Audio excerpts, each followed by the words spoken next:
శ్రీ గురుభ్యో నమః.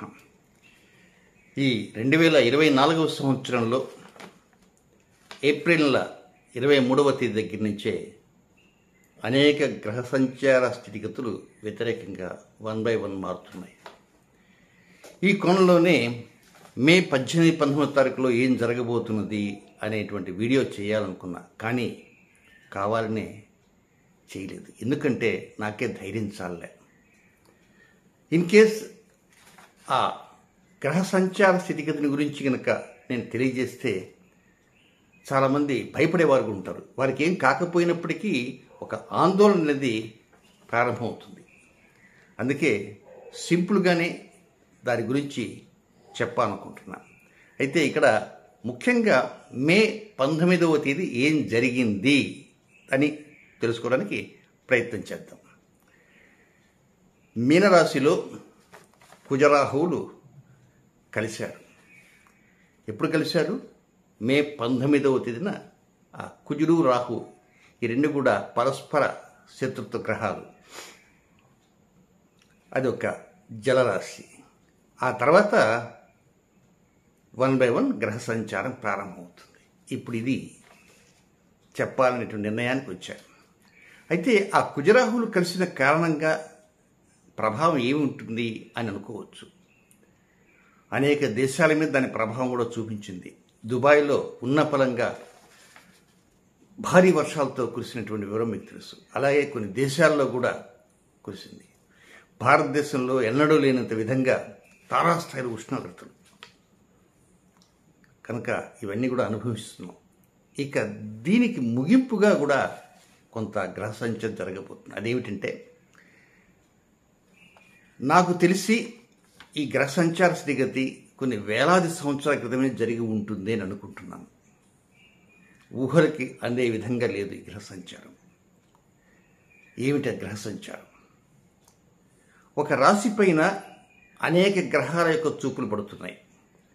ఒక రాశి పైన అనేక గ్రహాల చూపులు పడుతున్నాయనగానే ఆ రాశి వారు అమ్మో మా మీద పడుతుందా అనుకోవద్దు. ప్లీజ్, దయచేసి ఆ ఉద్దేశంగా మీరు ఆలోచన చేయవద్దు. కాలపురుష కుండలి మేషం, వృషభం, మిథునం, ఆ విధంగా ఒక రాశి చక్రం. ఆ రాశి చక్రంలో 8వ రాశి వృశ్చిక రాశి. ఆ వృశ్చిక రాశి పైన ఒక కేతువు తప్ప అన్ని గ్రహాల యొక్క చూపులు పడ్డాయి. అది ఎలా పడ్డాయి, ఏమిటి కథ, ఏంటి కమామిషి ఏమిటి తెలుసుకుందాం. మే 23వ తేదీ ఆ రోజే వైశాఖ పూర్ణిమ. ఆ పూర్ణిమ రోజే ఆ రోహిణి కార్తె కూడా ప్రారంభం కాబోతుంది. కానీ రోహిణి కార్తె ప్రారంభం నుంచే ఓ వాయుగుండం ప్రారంభమవుతుంది. ఇది ఇంతకీ ఏమి అవుతుంది, ఏం కాబోతుంది? ఈ కుజరాహుల సంఘర్షణ, రాహువుతో కుజుడు సంఘర్షణ పడి బయటకు వచ్చేస్తాడు. ఎప్పుడొస్తాడు? జూన్ మొదటి వారంలో వస్తాడు. అంటే ప్రస్తుతం సంఘర్షణ కొనసాగుతూనే ఉన్నదన్నమాట. జూన్ 5వ తేదీన వృషభ రాశిలో ఒక పంచగ్రహ కూటమి ఏర్పడబోతున్నది. రవి, చంద్ర, బుధ, గురు, శుక్ర, ఈ 5 గ్రహాలతో ఒక కూటమి ఏర్పడుతుంది. ఈ పంచగ్రహ కూటమి అనేకసార్లు వస్తుంటాయి, పోతుంటాయి. కానీ ఈసారి ఏం జరగబోతుంది అంటే, మే 23వ తేదీన రోహిణి కార్తె రోజే పూర్ణిమ కావటము, ఆ రోజున గ్రహ సంచార స్థితిని పరిశీలిస్తే ఇంకా సముద్రంలో అల్లకల్లోలం విధంగా ఈ వాయుగుండాలు అది తీవ్రంగా పెను తుఫానులుగా మారటం ఇలాంటివన్నీ వస్తుంటాయి. కానీ ఇది 23వ తేదీ అది విజృంభించబోతున్నది. అక్కడి నుంచి 23వ తేదీ నుంచి 23, 24, 25, 26, 27, 28, 29, 30, 31, 1, 2, 3, 4, 5 అంటే గట్టిగా 15 రోజుల కల్లా 14వ రోజు కల్లా ఏమవుతుంది అంటే 5వ తేదీ అవుతుంది. జూన్ 5. జూన్ 4వ తేదీనే దేశవ్యాప్తంగా కౌంటింగ్. ఏ నాయకులు గెలిచారు, ఎవరు ముఖ్యమంత్రి కాబోతున్నారు, ఎవరు ప్రధానమంత్రి కాబోతున్నారు అనేటువంటివన్నీ జూన్ 4వ తేదీ కల్లా తెలిసిపోతుంది. కానీ కౌంటింగ్ తర్వాత నుంచి అసలైన ఘట్టం ప్రారంభం కాబోతుంది. అదేమిటంటే జూన్ నెల 5వ తేదీ వేకుంజామున 4:15 దగ్గర నుంచి ఆ వృషభ రాశిలో పంచగ్రహ కూటమి ప్రారంభమవుతుంది. ఇది 7వ తేదీ ఉదయం 7:57 వరకు ఉంటుంది. అంటే మొత్తం 51 గంటల 40 నిమిషాల పాటు ఆ పంచగ్రహ కూటమి ఏర్పడుతుంది. ఈ పంచగ్రహ కూటమిలో ఏర్పడిన సమయంలోనే ఆ రాశి నుంచి అన్ని గ్రహాల చూపులన్నీ వృశ్చిక రాశి పడతాయి. జ్యోతిష్ శాస్త్రం కొంత తెలిసినటువంటి వారు ఈజీగా అర్థం చేసుకోరు. రవి చూపు వృశ్చిక మీద పడుతుంది, చంద్రుడి చూపు వృశ్చిక మీద పడుతుంది. అప్పుడే ఫ్రెష్గా వచ్చేసి ఉంటాడు మేషరాశిలోకి. కుజుడితో యుద్ధం చేసేసి తన స్వక్షేత్రంలోకి వచ్చి ఇంకా కత్తి దియ్యటానికి సిద్ధంగా ఉన్న కుజుని యొక్క చూపు కూడా వృశ్చిక రాశి పడుతుంది. ఆల్రెడీ శని యొక్క చూపు కూడా వృశ్చిక రాశి మీద ఉంది. రాహుకు 9వ చూపు ఉంటుంది, అది కూడా వృశ్చిక రాశి పడుతుంది. రవి చూపు పడుతుంది, చంద్రుడు చూపు పడుతుంది, కుజుడు చూపు పడుతుంది, బుధుడు చూపు పడుతుంది, గురువు చూపు పడుతుంది, శుక్రుడు చూపు పడుతుంది, శని చూపు పడుతుంది, కేతు చూపు తప్ప. అంటే 8 గ్రహాలు, అష్టగ్రహాల చూపులన్నీ కూడా వృశ్చిక రాశి పైన పట్టడం అనేది కొన్ని వేలాది సంవత్సరాల క్రితం జరిగి ఉండవచ్చు. పంచగ్రహ కూటములు వస్తుంటాయి, పోతుంటాయి. కానీ ఇవన్నీ కూడా కాలపురుష కుండల్లో 8వ స్థానం మీద పడుతున్నది. ఇక పంచగ్రహ కూటమి జరిగేది ఏంటంటే ఒక భూతత్వ సంబంధమైన రాశిలో జరుగుతుంది. సరే, బుధుడున్నాడు, గురువు ఉన్నాడు, శుక్రుడున్నాడు ఈ పంచగ్రహ కూటమిలో. ఇంకేమండి, 3 శుభగ్రహాలు ఉన్నాయి కదా అని ఎందుకు పనికిరావు. శుక్రుడు ఆల్రెడీ మోక్షంలో కొనసాగుతున్నాడు. గురువు చూద్దామా, జూన్ నెల 3వ తేదీ నుంచి ఆయన కూడా మూఢంలోకి వెళ్ళిపోతున్నాడు. ఇక బుధుడు చూద్దామా, శుభగ్రహమే, ఆయన 4వ తేదీనే అస్తమించాడు. అంటే బుధుడు అస్తమించాడు, గురువు అస్తమించాడు, శుక్రుడు అస్తమించాడు. వీళ్ళంతా అస్తంగత్వంలో ఉన్నారు. అంటే వారి యొక్క శుభగ్రహాల యొక్క అనుగ్రహాలు ఎక్కడ లేవు, కేవలం చూపులు మాత్రమే ఉన్నాయి. ఇలాంటి సమయంలో ఇది ప్రపంచవ్యాప్తంగా ఈ గ్రహ సంచారం ఉంటుంది. అనగానే వృశ్చిక రాశి అంతా మాకేదో అయిపోతుంది మాత్రం అనుకోవద్దు. కాలపురుష కుండలలో 8వ స్థానమే వృశ్చిక రాశి. కానీ దీని ప్రభావం ఏ విధంగా ఉంటుంది? భూమిపైన దాని యొక్క తీవ్రంగా ఉంటుంది. 23వ తేదీ మన కాలకైనటువంటి చంద్రుడు నీచ స్థానంలో ఉంటాడు. ఎక్కడ? వృశ్చిక రాశిలో. ఆ రోజే ప్రారంభమవుతున్నాయి తుఫానులతో ఒక ముడిపట్టం. ఆ తర్వాత చంద్రుడు ఉచ్చస్థానంలోకి వచ్చేస్తాడు. ఎప్పుడు వస్తాడు ఉచ్చస్థానంలో కంటే? 5వ తేదీ సూర్యోదయానికల్లా వచ్చేస్తాడు. వాస్తవంగా రోహిణీ కార్తె ప్రారంభమైన రోజున ఎలా ఉండాలి? రోడ్లు పగులుతాయంటారు. అలాంటి రోహిణీ కార్తె దగ్గర తుఫానులు ప్రారంభం కాబోతున్నాయి. అయితే దీని ప్రభావం ఎంతకాలం ఉంటుంది? తుఫాను ఈరోజు వస్తుంది, 2 రోజులు వస్తుంది, 3 రోజులు ఉంటుంది, వెళ్ళిపోతుంది. ఈ పంచగ్రహ కూటమి 51 గంటలు ఉంటుంది. 51 గంటల 42 నిమిషాల పాటు ఉంటుంది, అది వెళ్ళిపోతుంది. ఈ గ్రహాల చూపులు మాత్రం కొద్ది రోజులు ఉంటాయి. 8 గ్రహాల చూపులు 7 గ్రహాలకు వచ్చేస్తాయి, 6 గ్రహాలకు వస్తాయి, 5 గ్రహాలు. ఈ కూటమి జరగక ముందు నుంచే కూడా ఈ చూపులు ప్రారంభమైనాయి. శని చూపు పడింది, కుజుడు చూపు పడింది, రవి చూపు పడింది. ఇవన్నీ సంఘర్షణతో కూడిన చూపులు. రాహువు చూపు పడుతున్నది. కనుక ఇలాంటి చూపుల కారణంగా ఇండోనేషియా, సుమిత్రా దీవులు, పాకిస్తాన్, ఆఫ్ఘనిస్తాన్, జపాన్, ఢిల్లీ, గుజరాత్, నార్త్ ఇండియాలో కొన్ని ప్రాంతాలు కావచ్చు, అలాగే సౌత్ ఇండియాలో కూడా కొన్ని ప్రాంతాలు కూడా ఈ భూకంప తీవ్రతలు అనేటువంటివి కొన్ని పెరగవచ్చు. కానీ భూకంపాలు వస్తున్నప్పటికీ ఎందుకు వస్తున్నాయంటే ఈ వృశ్చిక రాశిపైన దాని ప్రభావం ఉన్న కారణంగా కూడా ఒకవేళ ఇన్కేస్ తుఫాను లాంటిది వచ్చినా చాలా తీవ్రంగా ఉంటుంది. దాని యొక్క టెంపో చాలా ఎక్కువగా ఉంటుంది, ఉధృతంగా ఉంటుంది. ఇవి ప్రకృతి సంబంధమైనటువంటి ప్రకృతి వైపరీత్యాలు.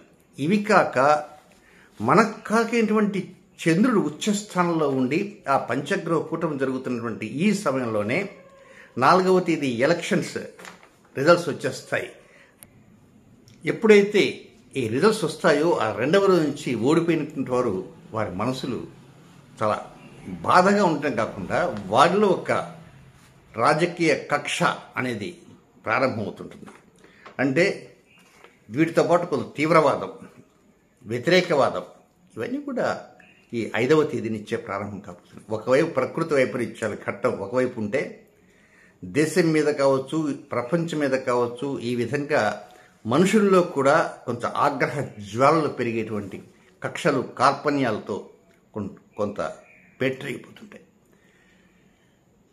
ఎప్పుడు కూడా ఇలాంటి గ్రహ సంచార స్థితి ఏర్పడలేదు. కనుక చాలామంది ఏం చేస్తారంటే రిజల్ట్స్ రాబోతున్నాయి కనుక బెట్టింగ్ల వైపు వెళ్తుంటారు. ఏ నాయకుడు గెలుస్తాడు అని. అందరూ గెలుస్తారు, అందరికీ అవకాశాలు ఉన్నాయి, అందరికీ ఆ గ్రహ సంచస్తులు అనుకూలంగా ఉన్నాయి, అందరికీ కూడా వ్యతిరేకంగా ఉన్నాయి. ఇదేమిటండి ఇది? కర్ర ఇరక్కుండా పాము చావకుండా చెప్తారే అనుకోవచ్చు. ఎస్, ఒక రాష్ట్రంలో ఎన్నికలు జరిగితే అన్ని పార్టీ నాయకులకి అనుకూలతలు ఉంటాయి, వ్యతిరేకతలు ఉంటాయి. చివరి క్షణంలో కౌంటింగ్ దగ్గర తేలిపోతుంది. ఆ కౌంటింగ్ జరిగే సమయాల్లో జరిగేటువంటి కొన్ని తీవ్రమైనటువంటి కక్షలు కార్పణ్యాలతో కూడా ముడిపడి ఉంటాయి. ఇది కేవలం మన ఏదో తెలుగు రాష్ట్రాల్లో జరుగుతున్నట్టు అనుకోవద్దు. దేశవ్యాప్తంగా జరుగుతున్నటువంటి ఘట్టం కనుక 5, 6, 7 ముఖ్యంగా 6వ తేదీ వైశాఖ అమావాస్య, ఆ రోజే శని జయంతి. ఈ 5వ తేదీ కృత్తికా నక్షత్రం, అది సూర్యుని యొక్క నక్షత్రం. 6వ తేదీ రోహిణి నక్షత్రం, చంద్రుడి యొక్క నక్షత్రం. కదా సూర్య చంద్రులు శుభగ్రహాలతో కలిసి ఉండి ఆ శుభగ్రహాలకు ఏమాత్రం వాయుస్ లేదు, ఏమాత్రం బలం లేదు, బలహీనమై అస్తంగతంలో మునిగి తేలుతున్నారు. ఇలాంటి సమయంలో కాలపురుష కుండలలో 8వ రాశి పైన 8 గ్రహాల అష్టగ్రహ చూపులు పడిన కారణంగా ఆ రాశి వారికి ఏదో అవుతుంది మాత్రం అనుకోకండి. దాని యొక్క ప్రభావం ఎలా ఉంటుంది అంటే దేశం పైన ఉంటుంది, ప్రకృతి వైపరీత్యాలపైన ఉంటుంది. అంటే కేవలం ఒక 10 రోజులు 15 రోజులే ఈ యొక్క భూకంప తీవ్రతలు లేక ఇలాంటి తుఫాను బీభత్సాలు అలాంటివి ఉంటాయంటే ఇవి ఒక 4 మాసాల పాటు అప్పుడప్పుడు మేము ఉన్నాయి అంటూ వస్తుంటాయి, రుచి చూపిస్తుంటాయి. ముఖ్యంగా ఢిల్లీ సరిహద్దుల్లో కావచ్చు, గుజరాత్లో కావచ్చు, ఆ తర్వాత కేరళ, తమిళనాడు, కర్ణాటక, ఆంధ్రప్రదేశ్లో అక్కడక్కడ కొంత భూకంప తీవ్రత రిక్టర్ స్కేల్ పైన కొన్ని చోట్ల తారాస్థాయిలో ఉంటుంది, కొన్ని చోట్ల కేవలం ప్రకంపనలు మాత్రం వస్తుంటాయి.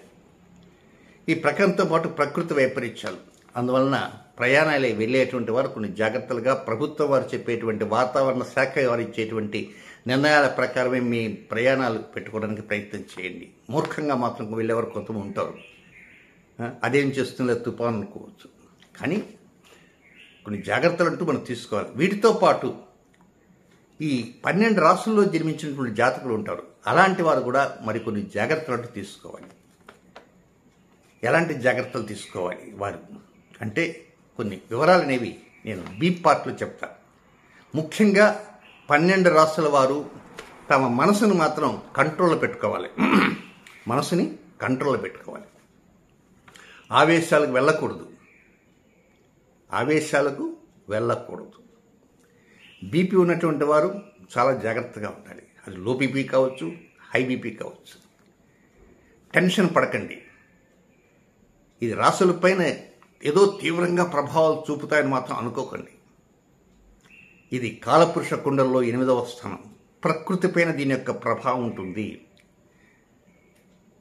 కనుక అలాంటి ప్రకృతి పైన దీని ప్రభావం ఉంటుంది కనుక ప్రకృతిలో మనం ఉంటాం కనుక ఇప్పుడు ఉన్న పలంగా హైదరాబాద్ మహానగరంలో కుంభవృష్టి కురిస్తే ట్రాఫిక్ అంతా ఆగిపోతుంది. కొంచెం ఇబ్బంది పడ్డాం అంతే తప్ప మనకు ఇతర పరిస్థితులు వచ్చి తల్లకిందులు కాలే. కనుక కొన్ని జాగ్రత్తలు అంటూ తీసుకోవాల్సిన అవసరం ఉంది. అవి ఎలాంటి జాగ్రత్తలు తీసుకోవాలి, ఎంతవరకు తీసుకోవాలి అంటే ప్రస్తుతం ఇది మే నెల, ఇంకా 23వ తేదీ రాలే. 23వ తేదీ ఆ రోజునే చంద్రుడు గ్రహ సంచార స్థితిగతులతో కొంత వ్యతిరేకతలు ఇవ్వడానికి ప్రారంభమవుతాయి. 23వ తేదీ నుంచి మే నెల 31 దాటుతుంది. జూన్ అంతా జూలై నెల 15వ తేదీ వరకు మీరు జాగ్రత్తలు తీసుకోవాలి. జూలై నెల 15వ తేదీ వరకు. కాబట్టి ఏ రాశి వారు ఎలాంటి విషయాల్లో అంటే ఏ విషయాల్లో జాగ్రత్తలు తీసుకోవాలి అనేది నేను బీ పార్ట్లో చాలా క్లుప్తంగా చెప్తా. దీనికి ఏదైనా పరిహారం ఉంటుందా అనుకోవచ్చు. No remedy at all. దీనికి పరిహారం ఏమిటి అంటే జాగ్రత్తలు తీసుకోవటమే, ఆవేశానికి లోను కాకుండా ఉండటమే. మా నాయకుడు గెలిచాడు అని కొంతమంది ఆనందంగా గెంతుతుంటారు. కొంచెం తగ్గుండండి. మా నాయకుడు ఓడిపోయాడండి అని ఆ బాధతోటి కొంత తీవ్రమైనటువంటి వ్యధ చెంది చేయకూడని పనుల వైపు కూడా కొంతమంది మొగ్గు చూపుతుంటారు. గెలుపు ఓటము దైవాధీనాలు. ఒక్కసారి యూట్యూబ్లో వెళ్తే గెలిచేది ఆ నాయకుడే, గెలిచేది ఈ నాయకుడే. ఇక జ్యోతిష పండితులు మా నాయకుడు గెలుస్తాడు, మా నాయకుడు గెలుస్తాడు. నేను వాటికి చాలా దూరంగా ఉంటున్నాను. నేను ఈ నాయకుడు గెలుస్తాడా, ఆ నాయకుడు గెలుస్తాడని. ఈ నాయకుడు గెలుస్తాడంటే వారికి కోపాలు వస్తాయి, ఆ నాయకుడు గెలుస్తాడని చెప్తే వీరికి కోపాలు వస్తాయి. కామ్గా ఉండటమే ఉత్తమంతో. ఎన్నో తెలుగు ఛానల్స్ వారు ఫోన్స్ చేశారు, గార్గి గారు వచ్చి ఒకసారి ఛానల్లో కూర్చొన్నమాట. వద్దండి. గ్రహ సంచార స్థితిగతులు అందరికీ అనుకూలంగా ఉన్నాయి, అట్ ద సేమ్ టైం అందరికీ ప్రతికూలంగా ఉన్నాయి. చివరి క్షణం వరకు చాలా ఉత్కంఠ భరితంగా సాగుతుంటాయి. జూన్ నెల 4వ తేదీ సాయంత్రానికి కౌంటింగ్ అంతా పూర్తయిపోతుంది. ఏదో కొద్ది గొప్ప మిగలవచ్చు. జూన్ 5వ తేదీన గ్రహ సంచారం ప్రారంభం అవుతుంది. పంచగ్రహ కూటమి ఆల్రెడీ ఆ వృశ్చిక రాశి పైన శనిగ్రహ చూపు ప్రారంభమైంది, రవి చూపు ప్రారంభమైంది, బుధుడు చూపు అయింది, గురువు చూపు అయింది, శుక్రుడు చూపు ప్రారంభమైనాయి. ఇక 5-6 తారీఖుల్లో ఆ చూపుల యొక్క ప్రభావం ఎక్కువ ఉంటుంది. కుజుడు కూడా వచ్చి చేరతాడు. కుజుడు యొక్క అష్టమ చూపు పడుతుంది. అందువల్ల అన్ని రాసుల వారు బీ పార్ట్ వినటానికి ప్రయత్నం చేయండి. నేను చెప్పే అంశాలపైన శ్రద్ధగా మీరు మనసు పెట్టి కొన్ని జాగ్రత్తలు తీసుకోవడానికి ప్రయత్నం చేయండి. ఎక్కడా ఆందోళన చెందాల్సినంత అవసరం లేదు. ప్రకృతి వైపరీత్యాల ఘట్టం అక్కడక్కడ ప్రారంభమవుతుంది కనుక వీలైనంత వరకు తుఫాన్లు వస్తున్నాయని చెప్తే మూర్ఖంగా మాత్రం వెళ్ళకండి. శుభం.